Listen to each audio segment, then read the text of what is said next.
Representative Marjorie Taylor Greene had this to say after reportedly viewing an unclassified FD 1020 FBI forum alleging that Joe Biden was involved in a bribery scheme. Let's watch. Back in 2015, 2016, Burisma was looking to buy a U.S.-based oil and gas company. And this came from being advised by Hunter Biden and his partners. Biden said Shokin was corrupt. That was around the time of this meeting, was when Joe Biden, as vice president, had said that the prosecutor Shokin was corrupt. They hired Hunter on the board to make the problems go away. That's what they specifically said. Hunter advised that they could raise more money if they bought a U.S. company. So the informant was trying to do the right thing and trying to advise Burisma that they shouldn't go this route. They should hire an attorney, work out their problems that they were being investigated for because they were having other legal problems. And that's why they were being investigated by this prosecutor Shokin. The informant was advising them, don't go this route. Why would you buy another U.S. company while you're under investigation? And she added this as well. He also said that he paid $5 million to one Biden and he paid $5 million to another. President Biden responded to the allegations and the Republican demands to push the FBI document. Let's roll that clip. The bribery allegation, Congresswoman Nancy Mace says there's damning evidence in the FBI file that you sold out the country. Do you have a response to the congressional Republicans? Where's the money? I'm joking. Mr. President, it's a bunch of malarkey.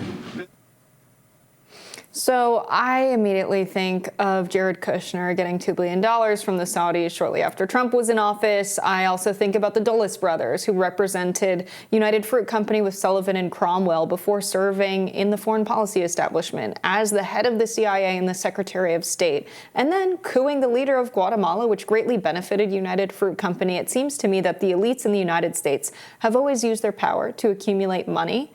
And so, should we prosecute Jared Kushner? Yes. Should we prosecute Biden if we find this to be true? Also, yes. I am in support of prosecuting Jared Kushner as well. You can't stand that guy. What's interesting about this document from the FBI forum is really the process that it took for Republicans to get access to this. Initially, the FBI tried to pretend it didn't exist, and Republicans somehow got access to it or heard about it through other channels. They eventually got the FBI to admit that the document existed, although the FBI repeatedly said it's unverified, and made a big show of basically trying to chalk it up to nothing.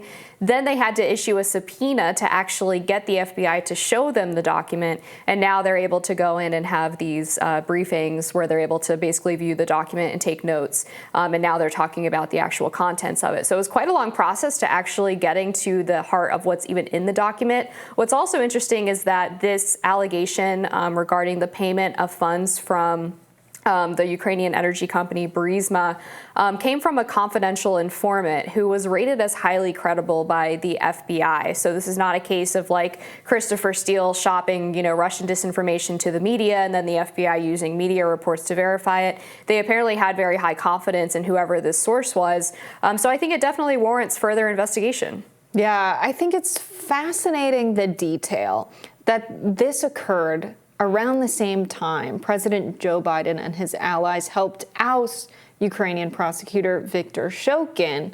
That tied with the informant reportedly advising Burisma to hire legal counsel to defend against the prosecution. Like, these details make it even more concerning what's going on here. The FBI routinely ignores whistleblower reports. I mean, not things of this scale, perhaps. We don't really know what's not declassified, but we do know that the FBI tends to decide what to investigate based on political motivations, probably more than any sense of justice, right? They don't have to be elected to maintain their positions. They're not held to the same standards as a lot of other public officials. We know the FBI ignores reports when people say, hey, I think this guy might be a mass shooter. We've got some concerning stuff here. They don't look into it. We find out afterwards. It's a big problem with the FBI, what they choose to investigate or not. There's a lot of loss of trust here. I would like to see this thoroughly investigated, even if it's years later. I don't know if we'll get the kind of politicized response because it's Marjorie Taylor Greene at the head of this. I don't like Marjorie Taylor Greene, but that doesn't mean because she's the one speaking to the press that I'm going to say, well, this is ridiculous. It's hard to take her seriously, but it seems that this is serious. It is very serious. And your point about the prosecutor is interesting because a lot of the mainstream media has basically used the defense that Shokin was fired because he apparently wasn't investigating corruption enough. But the one case that he was investigating was Burisma, which is exactly at the heart of this scandal. It's the company that was paying Hunter Biden millions of dollars for his work sitting on the board when he has no tangible experience related to energy policy while Biden was vice president. And we also have these new reports from James Comer, the head of the House Oversight Committee, that found that the Biden family received $1 million from an allegedly corrupt Romanian official, as well as millions from Chinese businesses that were routed through various shell companies and overseas bank accounts in an attempt to apparently hide the source of the payments.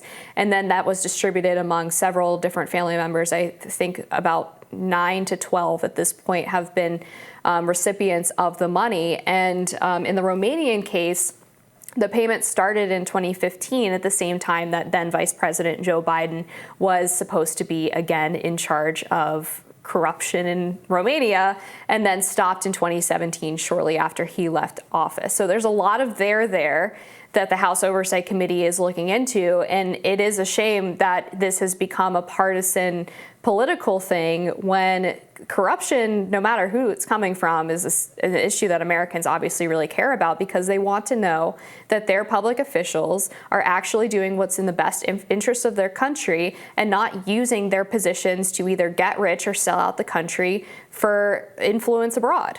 Yeah, it's almost more glaringly obvious when you look at what the United States does abroad, what the motivations of people in power are politically in the United States. Because since we decided that we are going to become an imperial nation and go off to Hawaii and take it as a territory and then eventually, annex Hawaii as a state, the motivation there was pretty explicit. It was to secure foreign markets because we had this problem of overproduction in the United States. So the guiding North Star of our foreign policy since the very beginning of it, shortly after the United States was founded, on the principle that nations should be free from colonial power, then we decided to become one. That's a shocking shift. But it's been that case ever since. It seems to me that our relations with Ukraine and many other nations are guided by economic motivations, not for the interest of the American people, but for the elites and those in power. In this case, the Bidens.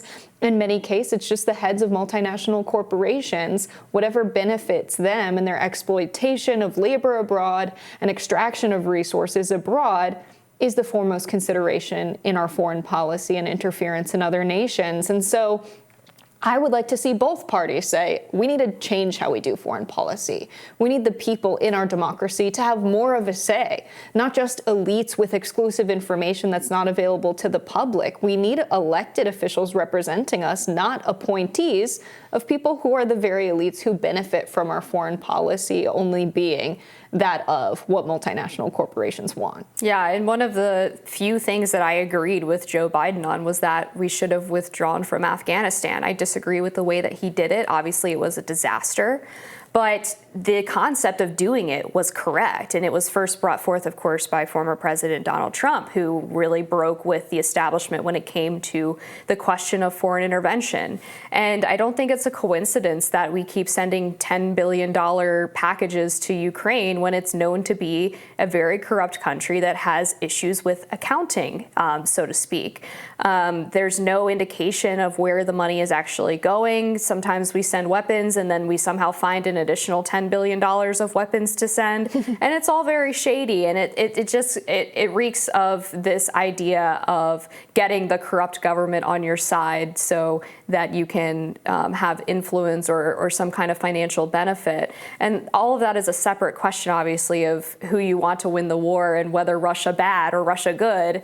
It's just the reality of the situation that we spend so much money that could be so well utilized at home for all of these risky foreign interventions that have no tangible or conceivable positive impact on life here in the U.S. Yeah, I couldn't agree more with that. And it's pure hypocrisy. Bree pointed this out on Rising not too long ago, that if this war, our defense of Ukraine and our support of Ukraine, was really about we can't have imperial powers invading other nations, why would we not be sending troops to defend the people in Palestine and the border there? It's been very obvious if you watch the Israeli border over time, they're taking land that is historic Palestine. And the encroachment, even over the last half of a century, is pretty traumatic. So I think them making that moral case is compelling if you don't consider any other invasion anywhere else in the world. And so it's very clear that there's other motivations here, and it's seeming that they're economic ones. Yeah, I think that's quite right. Unfortunately, we have to leave it there. More Rising after this.